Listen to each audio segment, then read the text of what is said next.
Hi, welcome, and thank you for joining me again on Monday morning to talk about different things that affect your business. And oftentimes I find that the things that affect our business are actually the things that affect us personally. So today I wanted to talk about Tao teaching of the idea of if your cup is full, stop pouring. And I've heard it said in a variety of different ways. When you're filling your hands full of water and you just keep pouring, then it just overflows and onto the ground, and you don't have the opportunity to actually take advantage of the things that you're pouring into it. You're just pouring them away. And in our society today, we are always looking for how we can grow, how we can fill, how we can have more, how much more we have to purchase or buy. And it's not even necessarily to be happy. It just seems that this is what we're taught and how we have an expectation of life, that there's always has to be more. There's never just enough where we can just stop and enjoy what we have with our cup full. So I had a conversation on the weekend with a woman when I was at a friend. We were at a wedding. And she was saying, oh, the things that you do, you're so amazing. And I'm going, well, what are you talking about? You help so many people. She goes, I'm not like you. She goes, you do so many amazing things. I don't know, maybe she sees me on Facebook Live or whatever she's seeing in me. But somehow she has discounted what she does by comparing what she does to what someone else is doing. And I do different things than she does, and I help people differently than she does, and she still helps people. So we had to have a little bit of a conversation around what it is that she does, and I got her to explain what she does, and then I got her to explain it in the way that the people that she helps would explain it. And at that point she went, well, yes, I guess I do help people, and you help a lot of people.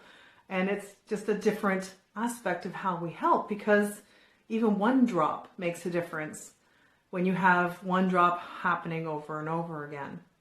So we look up to our mentors and the experts, and we see them up there and we think, oh, that's so amazing. I can't wait to do that, which is great, because when we're growing up and when we're getting to the place that we need to go, we need to look up to someone and say, that's what I would like to be. That's where, those are the things I'd like to learn. I'm really interested in what they're doing, and I hope I get a chance to learn from them.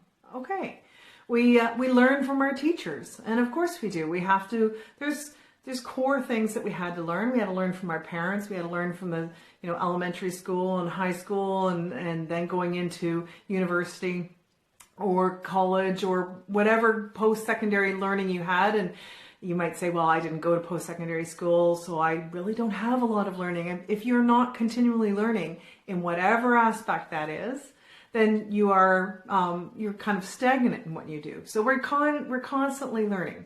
And I always teach about growth as well. So this is a little bit opposite to what I would normally teach about how people are always looking to move forward, and that you should be looking forward, because if you're not moving forward, you're moving backwards. So we also revere celebrity. And we look up to celebrity and we think, oh, look at what that person can do. That person leads hundreds of people, thousands of people, tens of thousands of people. I could never be Tony Robbins or Wayne Dyer, or Richard Branson. They're just way up there. They're so amazing. And then we discount what it is that we do ourselves. We don't take note of our own successes, the full cup that we all have. And we're filling it with our mentors and our expectations and the teachings that we have to do. And we're filling it with the possibility of being a celebrity. We're learning more about how to speak or how to run Facebook Lives. This is, a new technology for me as well. And, we're always looking forward to this other thing that we can be doing. And we don't stop and take a look at the cup that we have that's full already, and how we're already helping people in a certain way. So if we're not famous, we don't feel like we're actually making a difference. If we don't get another degree, a certification, if there isn't certain training, we've got so many, I've only got 2 modalities, and there's so many other people that I could help if I had this other thing, and you stop to forget that what you already learned has already helped so many.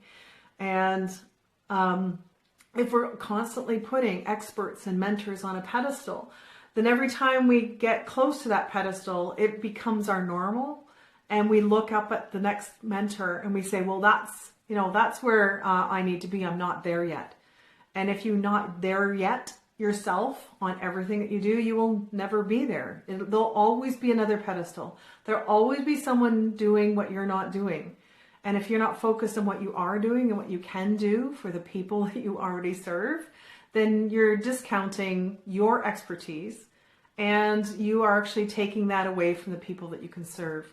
So get someone that you trust, that knows you, to help you look at what it is that you do for other people, how other people perceive you and what your excellence is in that area, and really accept that. You know, take note of your wonderful life effect. You remember the movie The Wonderful Life, and with Jimmy Stewart, and it's an old movie, and a lot of people watch it at Christmas time, and it's a tearjerker. And they remove him, or he sees life as it would have been if he did not exist.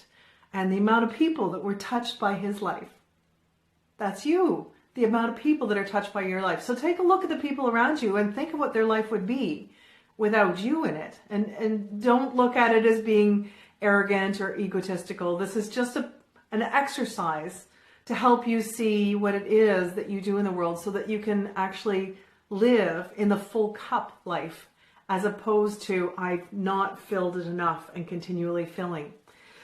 Continue to work on knowing that you make a difference for other people, and understand that, you know, it's not just a one-time thing. It's not just that time that you were with that client, or that time that you solved someone's problem, or that time that you stopped someone from crying, or were able to move someone forward or help them with their business, whatever it is. It's not the one time. It's a full time. If you help one person once, that's the drop that helps fill the world with the difference that you can make.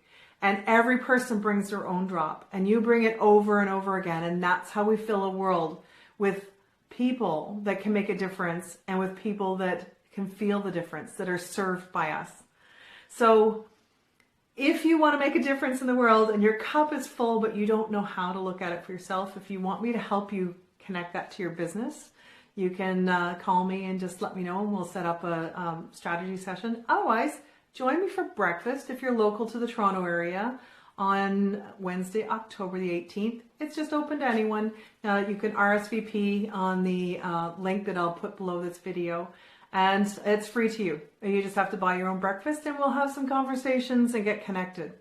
All right, thank you so much for joining me again. Fill your cup and stop pouring when it's full, and take note of what an awesome person you are. Thanks for joining me.